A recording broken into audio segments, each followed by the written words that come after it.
The bracha is already made. Topic this morning is the Kuzari's approach to the Chet HaEgel. The Chet HaEgel, the sin of the golden calf, we know is one of the most infamous points in Jewish history. And there are many Rishonim and later who discuss what exactly happened over there. The reason why I feel it's so fundamental within the world of the Kuzari is because this is really his interpretation of what took place, of the Chet of Klal Yisrael, is very much along the lines of what he focuses on in many places throughout the Sefer. This is a Yesod Gadol in the Kuzari. And again, just to get the historical context, the Kuzari, authored by Rabbi Yehuda Halevi, right? This is one of the early Rishonim and one of the first Svarim that we have going through some of the most fundamental hashkafos of Yiddishkeit. Gesundheit. The Ramban said about the Sefer Kuzari that this is authentic hashkafos HaTorah. The Gra, the Bir HaGra in Shulchan Aruch also says that whatever you find in the Kuzari is the most accurate presentation of Das Torah. So here we have the approach of the Kuzari regarding the Chet HaEgel, and within this we'll see one of the fundamental ideas that really has a thread throughout the entire Sefer.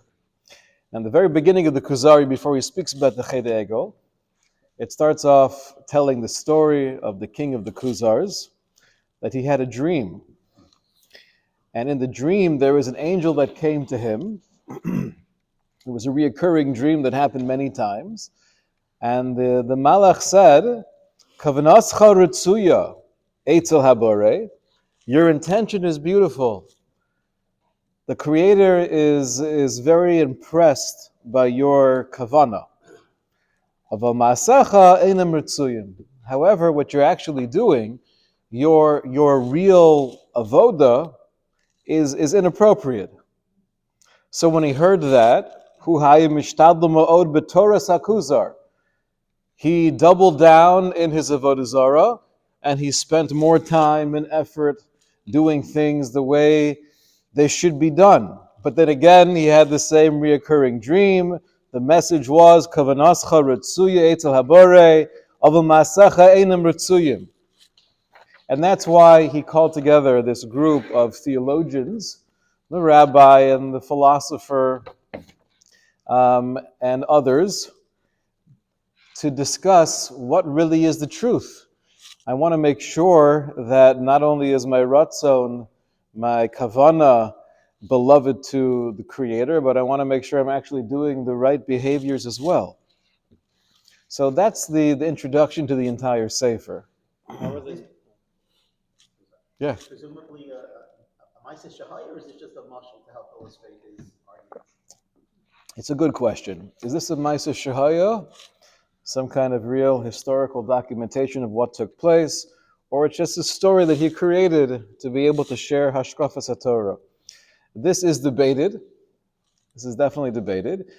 There is real historical documentation that there was a kingdom in that region where the leadership decided to convert to Judaism.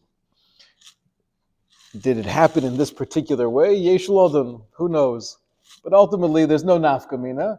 The goal of Rabbi Yehuda Halevi is trying to convey Hashkafas HaTorah. How are the intentions beautiful?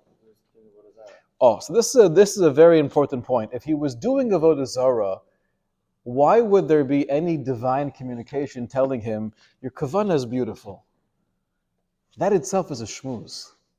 It's a shmooze in, if you have a human being that's trying to connect with the Borei Olam, even though he might be terribly misled by his culture, by his religion that he's brought up in, the fact that he wants to come closer, even as he's engaged in idolatry, is something that be'etzim is chashiv. That's beautiful. And when he doubled down, that was actually good what he was doing, or he was testing? When he doubled down, so that's showing That's an expression of that real desire to come closer. And again, right, the information that he received in the dream was beautiful. I'm so proud of your desire to come closer to me, but you're not going in the right direction. To answer the question, people regarded the Avodah Zarah as an intermediary between them and God. So we're going to get mamish into that. Yes. Yes. Okay. Now, as one more hakdama, one more introduction to his approach to the Chet Egel, we find in the first mimer part of the conversation between the rabbi and the king. The king is Kuzari, and the rabbi is a chaver. So they're discussing the concept of having divine energy within the finite world.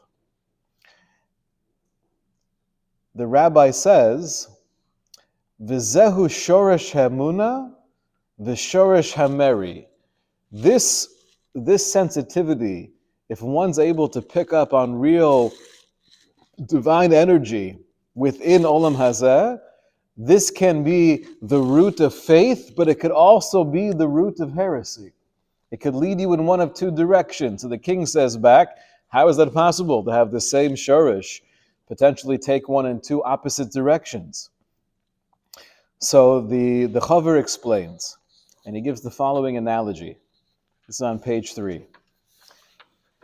If you have a very popular doctor, and the waiting room is filled with people, and he's late for every single patient, and you can't get an appointment for 3 months. And then one afternoon, everyone's waiting there, and the doctor's out, nowhere to be found. So a well-meaning young man says, you know what, let me just help out the crowds over here. So he goes into the pharmacy, and the rofe is not there. So what does he do? He takes from all the different bottles and mixes them together and hands them out. What's your problem? Oh, you're suffering from this kind of infection. Here, take 3 of these. And he's there with well-meaning intentions. However, the only problem is he has no idea what he's doing and what kind of medication and how much he's giving out to the patients. So what happens? One small problem. He ends up killing many people with those medications. Asher hayu mo'ilus lahem. These are medications that if it was done well with chachma, these people could have been cured, but instead, you're basically feeding them poison. So explains the Chaver to the Kuzari, when it comes to Ruchnius, and the assumption is, in ancient times, people were more in tune with Ruchnius, and that could be for many reasons. That could be Stam, there is a greater ability to tap into that reality of the neshama.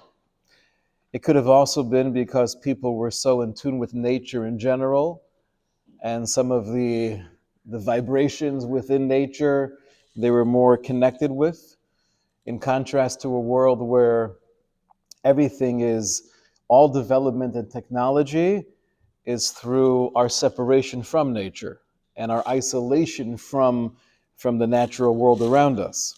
So there could be many reasons why ancient man was more in tune with these forces, but that sensitivity itself, if seen as this is the hashras hashchina, I'm tapping into the divine presence in this world, that could lead you to more faith. Or it can mislead you in assuming that, I guess, there is an independent force within nature, and there's an independent force within the Shemayim and the Kochavim, similar to what the Rambam writes in his introduction to Avodas Kochavim. So this is all of a background. Namely, the first idea is it's possible to have beautiful kavana but be misled.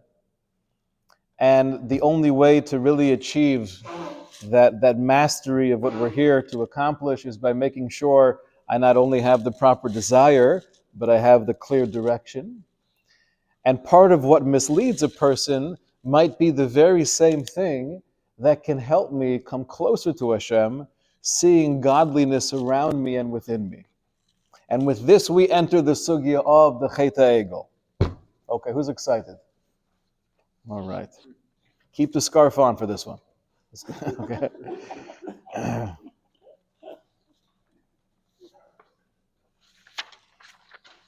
So I'm on page 5. Let's jump to page 5.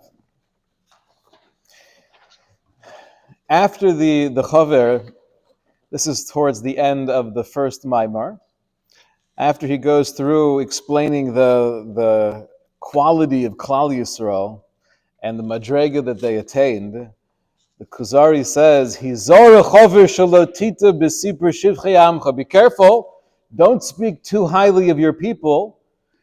V'tasov masha nisparse v'shenoda mimiriam mimela mamados, and don't leave out their well-known sin that took place even as they were experiencing the miracles of the desert. That betoch ze asu egel va'avdu mibilte elokim. Within all of this supernatural, they built themselves a calf and they served the calf instead of God. So don't speak too highly of your nation because they made a pretty grave mistake. Says the Chaver back to the Kuzari. First of all, and this is a concept we have all throughout Chumash, the way a chet is described in the Chumash itself is like a magnifying glass. Meaning to say that the human eye, seeing this chet, we might not even pick up on the fact that what you're doing, or in this case, what the nation was involved with, was a chet. When you have any chet that was said about the Avos, the great Tzaddikim in Tanakh, we always have this assumption that if we were there, a fly on the wall, during whatever Ruvain did with his father's bed, if we were a fly on the wall during David HaMelech's times, and we would see what was actually happening, we wouldn't pick up on a chet. Kol ha'omer David chata eino ela toa. So that's the first thing the Chaver says. And then he says the second idea, v'hagadol mi shechatav sefurim. Great is the person, or great is the nation, where you can actually list his chatayim. If you could tell me all the things I've done wrong, that means I'm doing pretty well, right? Okay. Now the Kuzar doesn't buy this. He says back,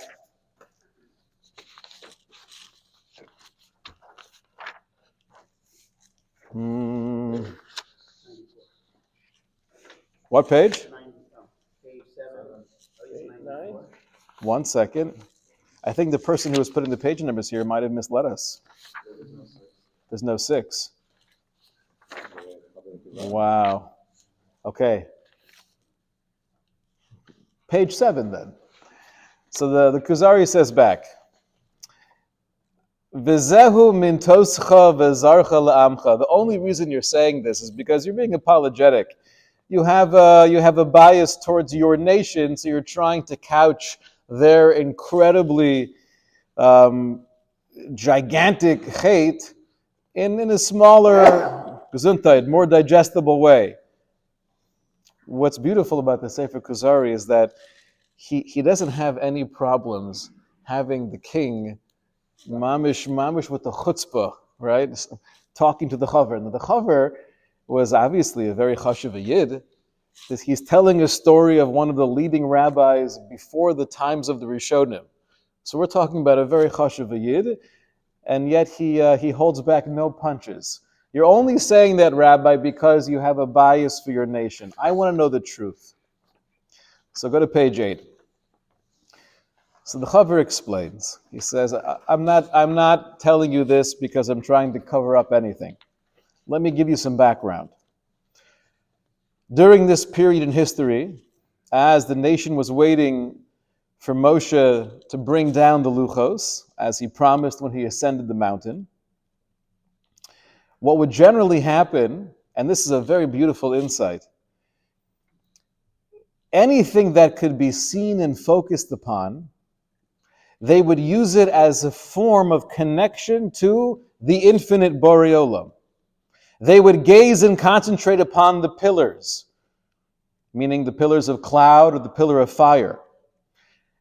They would bow down to God's presence in front of them. They behaved the same way with the pillar of cloud that descended upon Moshe when he spoke with them. Meaning to say that although Klal Yisrael, at this point in time, they weren't involved with any old-fashioned paganism, they were very in tune with the divinity within the world, and any representation of that they would utilize almost as a musar b'hispilus, as a way of connecting emotionally to show their shibud and their loyalty to the infinite creator. Is that a Zara? So it sounds like it's not. The way the Chover is presenting it, as long as you're it's almost like lamashal, right? Some people have the minig. It's mashma like this when you go through some of the poskim, although the prevalent custom is not like this, that during Hagbah, what do you do during Hagbah? So everyone assumes I'm talking about this. I'm not talking about this, right? So some people bow down a little bit. Is that avodah zarah? No. What's pshat they're bowing down? They're not bowing down to the Torah as this entity has an independent force. It's a way of me expressing my shibud to a Kadosh Baruch Hu. Respect, right? It sounds bowing down to a person who walks into a room somewhat older. Exactly, right? Or standing up for a Talmid Chacham, standing up for a Zokain. I'm showing respect. And it sounds like the way that the Kuzari is presenting it is that the fact that Klal Yisrael was doing this type of thing, that was beautiful. No problem. When the nation heard the Aseret Adibros, and Moshe ascends the mountain to bring back the engraved tablets, the objective was to have something tangible that they could focus on. And this would be another siyua, another assistance to give them that clarity. Zulas masha davak ba'aron ba'anon. Not only the luchos themselves, but the aron and the fact that there was the cloud, the pillar of cloud that was on top of the aron. All of this, they were props, so to speak, to help Klal Yisrael focus on Hashem. V'nishor mitzapim l'redis Moshe, and they were waiting for Moshe to return. And he says beautifully, Lo shinu toram ve'edyamu bigdehem asher omdu behem yom Maimed Har Sinai. They didn't change their clothing or their jewelry from the day of Maimed Har Sinai. And I assume he means on a deeper level, their madrega of being makabel, the Devar Hashem, they were holding on to that madrega. V'lo nifrod mehem, ella al menash yoshev liyoma. Now he learns, this is a major debate amongst the Rishonim, when Moshe ascends the mountain, did Klal Yisrael know that it would take 40 days? So there are many who indicate that was the clear plan, and there's a Chazal that seems to say that.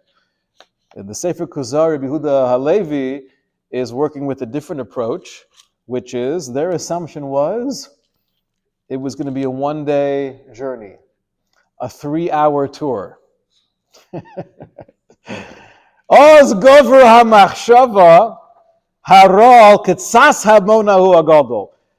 But now, right, this is Jewish Standard Time. He's not only a little bit late, and Baruch Hashem, last night when we had the meeting for the next mayor, and I walked in like 7 minutes late, and I was convinced he would already be there.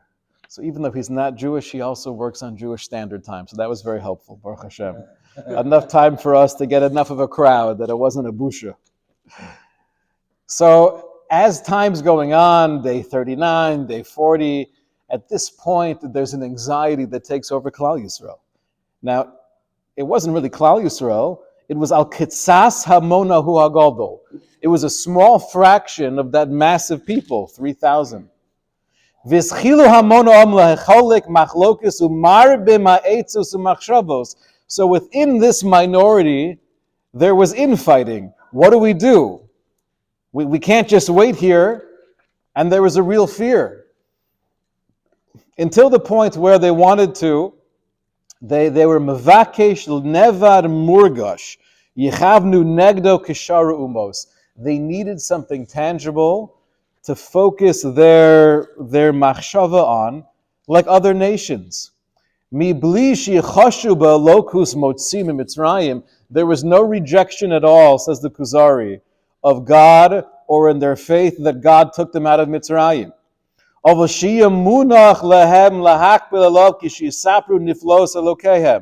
They needed something to focus on when they were speaking about the incredible nisim and niflos that HaKadosh Baruch Hu did for them not that long before. They wanted something to channel their energy towards. So what was their chait? Their chait was not in abandoning Hashem or rejecting the reality of God. Their chait was creating an image. There's an isser in the Torah, and they were well aware of this isser, that you're not allowed to create any representation of the divine. That's what they did wrong. What's that? Yes.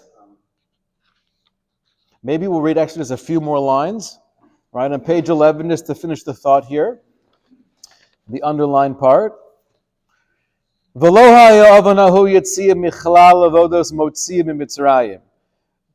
sin was not departing from worshiping Hashem who took them out of Mitzrayim. The rebellion was regarding almost a technical element of halacha. That HaKadosh Baruch Hu says, many places throughout the Chumash, that you're not allowed to have any form or image representing the Borei. V'hoye lehem lahamtin, what should they have done? They should have leaned into the anxiety. Yes, this is a fearful time. And no, we don't have any clear answers, but the only thing we could do is wait, and we'll keep on davening, and we'll keep on hoping for His return. In truth, they really didn't make this calf. This is something which came by itself. Oh, so it's hard to know if He's working within that chazal. Right, so that would be like another, they could have seen this as a sign from, divine sign that they threw it in and this is what came out. It could be. He doesn't mention that chazal, so I'm not sure He's even working within that. I'm not sure. Although we could also have the question of why is it that like here we're supposed to they're supposed to just wait for Moshe, wait for it, and then we have the same exact Maisa when we're waiting by the Yam Suf. It's like, well, do something, jump to the sea, like you have to do something. So how do you know when to do something versus when to How do you know when to do something in contrast to when to wait? It's a good question. Let's hold off on that. That's good. I don't know. It's a good question. All right.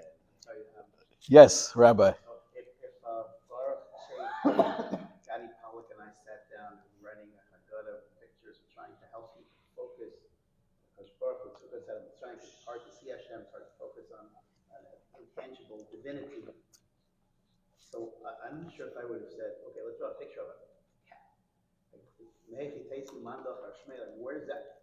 Calf is going to remind you, and then you say,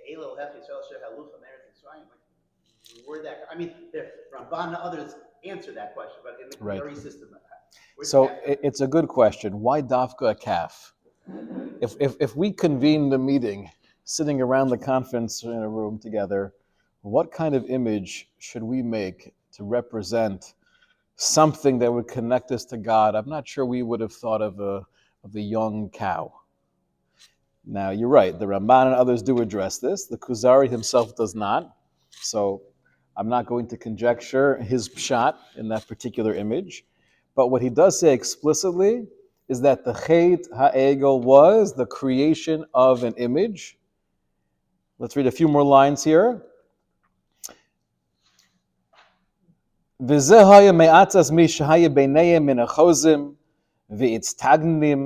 That was based on, meaning even this particular notion, and he might be addressing this question to some degree, it was motivated by the seers and the astrologers among them. who thought that this would make the most sense, meaning they were using their own logic, their own intuition of how to channel this built-up anxiety and need for spiritual expression. Im shelo haisa kavanas am lotzeis me'avodas elokim. So granted, the nation was never trying to deviate from avodas Hashem. Achayu choshvim shehem mishtadlim ba'avoda. And this is an amazing idea. If you were to ask anyone who was involved in this process, why are you doing this?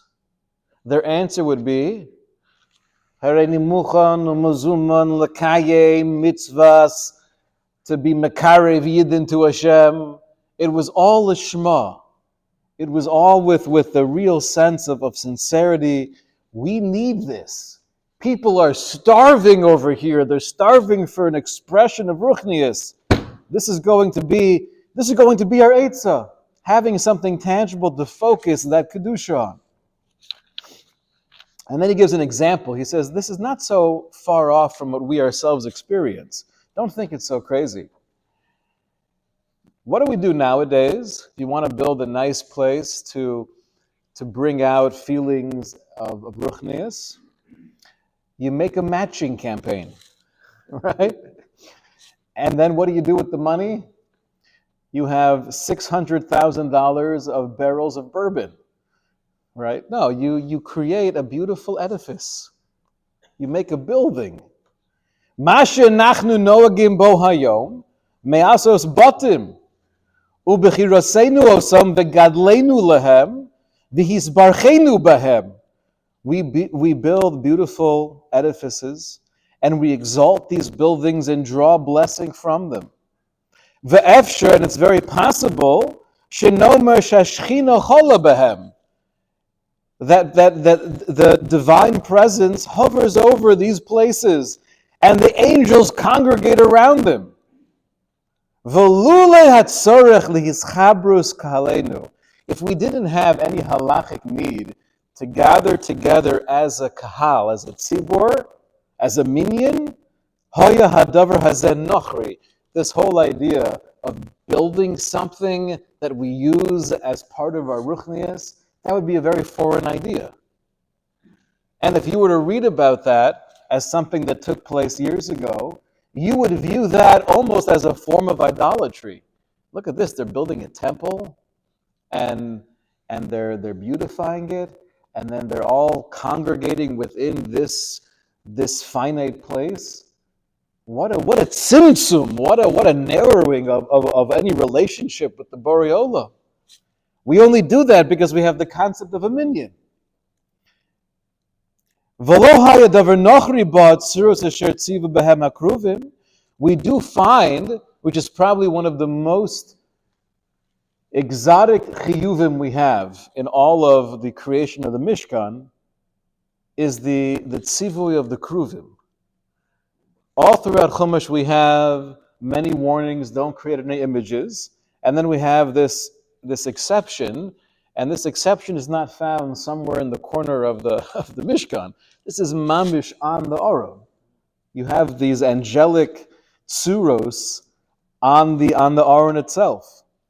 Again, the Kuzari would say, that's to be mechaven, that's to channel our feelings of devekis to Hashem. So that's all they wanted to do. So now here's the $64,000 question. So what's the big deal? Right? Why is this viewed as such an incredible sin all throughout history that even once we were forgiven, the Gemara says, whenever we step out of place as a nation, we're always tapping in also to the Chet Egel. Why is it such a big deal? Rabbi Yehuda Levi is telling us it's not avodah zarah. There was only a small minority of the nation that got involved with this in the first place, and their intent was l'shem shemayim. Once you make it this good, it almost sounds like it was a mitzvah. So the 3,000 actually got to the point of avodah zarah, but the other close to 600,000 bought into the idea not as avodah zarah. Right, meaning that the nation either bought into it or at least they didn't make a macha. It wasn't avodah zarah. It was like whatever, some sort of intermediary or something like that. They bought into something, even though it wasn't avodah zarah. But again, this They is didn't, they they weren't didn't blameless. stop it. That's Okay. They also bought into it, I think. Yesh Lodin, how many bought into it, how many didn't buy into it but didn't feel the need to make a macha. These are all good questions. But what's so wrong about the Chet HaEgel now that he's describing it in such just beautiful terms? given their madriga. we say that it's not Hashem didn't say do this. Oh, that's what it comes down to. Meaning to say, and again, this is why it ties into the whole theme of the hashkafa of the Sefer Kuzari. The main issue with what they did was not in their svara, not in their logic, not in their understanding of Ruchnius. The main mistake was HaKadosh Baruch Hu said, don't make images, except for when I tell you to make images. But don't make your own images. Elma, you have a great idea that by introducing this concept into Yiddishkeit, this is going to really create a hislavus. This is going to get people inspired. Okay, that's beautiful. All right, your kavana is ritzuya, but this is not the ma'isa that HaKadosh Baruch Hu was mitzaveh. This is not how we do things. Halacha is dictated by HaKadosh Baruch Hu, by the Mesorah. To bring in something that's foreign, even though you might have other examples where we find it, this is not one of those examples. So now says the Kuzari back to the Chaver, this is the bottom of page 14. You've already helped confirm my conviction in my thoughts and the visions in my dreams, going back to the very beginning of the Sefer, that one cannot achieve divinity without divine decree. That is, without those actions which God commands one to perform. Were this not the case, so then most people who attempted to achieve divinity would be successful, including all of the seers and the worshippers and the pagans out there. Everyone's trying to get there, yet they're not matzliach because they're missing one crucial ingredient, namely the Devar Hashem. But it's not, like, let's say someone today says, I like to meditate, let's get close to God. There's no mitzvah to meditate, but there's no issue to meditate, and it helps him get close to Hashem. It is okay. So it's not you could only do those things that are commanded. You can do a lot of things. 100%. There are many things that one can do, even if it's not a direct tzivui, right? The main issue is doing something that I'm not allowed to do, even though I feel it could be helpful. Yeah, okay, that's the point. Right. Yes, Nathan. Isn't there other faiths that the Israel did collectively, but they were ultimately somehow sort of forgiven, but this seems to be the one faith that they violated, right? And then just stayed with us since till now, right? I mean, there's other times that they did something against the will of Hashem. It's not the first time, but this is the one that seems to stand out the most. Right, so that is a very valid question. In the presentation of the Kuzari, granted they made a mistake, why is this the cheto that seems to stand out the most? Now the answer could be is because this is the prime example, or maybe the first, and the most significant example of an ongoing challenge that we will have all throughout history, which is deviating from the Devar Hashem, even though we mean well. You still have to explain the severity of it. Let's leave that. It's a good kasha. But the basic presentation of the Kuzari is, that was the Chet HaEgel. Now, one last step.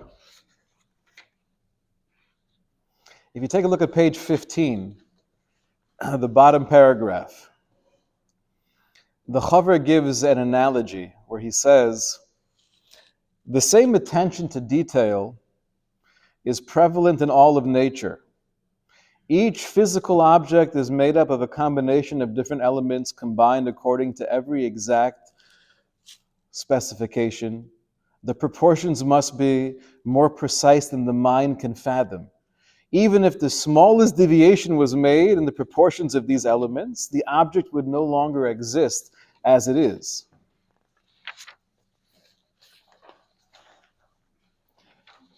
The mashal is, within nature, there are so many billions and billions of microscopic realities happening on an atomic level that every prat, every detail of this intricate puzzle is required to have life as we experience it.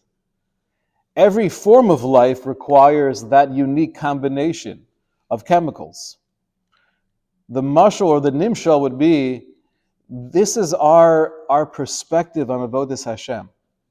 Right? I was speaking to somebody recently where they were describing that they're in a place right now where they have a hard time connecting with halacha. All of the details and what to do and what not to do and when and how to do it. It's a hard thing for them to get into. And we can all relate to that to some level. The answer, or at least the way we view halacha, is that the details are there because this is what's required to achieve a chalos, meaning the result of what we're doing, we believe that we're actually accomplishing something. The way we accomplish that is through making sure that all of the elements are there according to the proper shiur and the proper zman. Now it sounds very technical, but ultimately it is. Now if you only focus on the technicalities and you're totally void of neshama, obviously that's not the ideal of avodas Hashem. But you can't only embrace the neshama and neglect the details, because the details are what bring the actual hashras hashchina. That's why, says Rabbi Yehuda Halevi later on, actually in Maimer Shlishi, the Mishkan was the remedy to the Chet HaEgel. And this is an idea we find in other Rishonim as well. Right? Some refer to it as almost the tshuva process of the Chet HaEgel. What took place by the Mishkan? That means he holds that the Mishkan was only commanded after. Right. We know there's a well known machlokus between the Ramban and the Sforno. Was the Mishkan always the intent, and that was part of the process? That's the sheet of the Ramban, right? To almost have this Maimid Har Sinai experience traveling with us throughout the Midbar. And the Sforno says, no, ideally there'd be no need for a Mishkan. The Mishkan was only needed post the Chet HaEgel, and that seems to be the sheet of the Kuzari, of Rabbi Yehuda Halevi. It's interesting, we start off by saying how the Ramban praised the Kuzari for his hashkafas, even though he disagrees with them. They could have many machlokas in, but the hashkafas HaTorah is mamish authentic. It's the focus that the Shekhinah should be in one place. That's the whole point of the Mishkan. So right, the point of the Mishkan is to have this condensation of divinity. One place, and that's it, and nothing else can. But the question is, do we view that as a lechatchila system, or is only b'diavad now we need it? Ultimately, who cares? Exactly. It was lechatchila at the time that it was commanded, yes. So how is the Mishkan a remedy for the Chet HaEgel? So if you take a look here on page 16. This I've actually quoted recently in a drasha, where the Kuzari says to the Chaver, very bottom, I want you to explain to me briefly about the Karaites. They seem to be really devoted, even more so than the rabbis, right? They're much more into the whole Judaism thing than you guys are. You guys seem kind of laid back. What's that? What page? Now I'm on page 17. Very last page. And their arguments seem more sound and consistent with the simple meaning of the biblical text. So, how do you explain that? The Chaver says back to the king, I've already explained to you that applying philosophy and logic to interpret the law will not lead one to God's will. If it did, everyone would be arriving at the Hashras Hashchina, and that's just not the reality. You have people who are much more devoted to their religious beliefs than we are. They actually sacrifice their children. That's also impressive, right? That's real Mesiras Nefesh. Nonetheless, I've already stated that it's impossible for one to come close to Hashem, to the Borei Olam, without the divine commandments themselves. This is because God alone knows the proper measurements and times and places and all else that's tied to the maisa, to the action which is required. Such exactitude is found in the construction of the Mishkan, where when describing each act of construction, the Torah says, V'yas B'tzalel es Aaron, V'yas Keporos V'yas Yirios, V'chol achas mehem, and every time it speaks about the completing of one additional part of the Mishkan, the pasuk says, Kasher tziva Hashem es Moshe, as Hashem commanded Moses. Ratzil Omar, so explains Rabbi Yehuda Halevi, below Tosefis u'migras, nothing added, nothing left out. It was just exactly as the halacha stated. And then, after going through this entire process of V'yas Keporos, V'yas Yirios, and everyone, Kasher Tziva Hashem es Moshe, then we have this incredible conclusion. V'hoya somech lahashlamaso chul hashchina. Then the Shekhinah is actually brought down into this world, and it resides within the Mishkan. What was so special about the Mishkan that it enabled the Shekhinah to come into Olam Hazeh in such a strong and palpable way? So the Kuzari says, because there were two conditions that were fulfilled. The first one is, and this is the main point in our discussion, Shetiya HaTorah Me'es Elokim. That which was done was a direct fulfillment of Torah's Hashem. This is what the halacha mandated. The second condition was Shetiya Mekubelis Belev Neman Mehakahal, which is a very beautiful idea. He says the second condition was that it was done together with the entire community wholeheartedly. So you have the guf and the neshama. The guf is that everything was meticulous according to the instructions of halacha. That's a requirement. There's an additional requirement that it should be belev neman me'akahol, that it's a joint effort that's done with a real sense of sincerity and wholeheartedness. You need the neshama as well.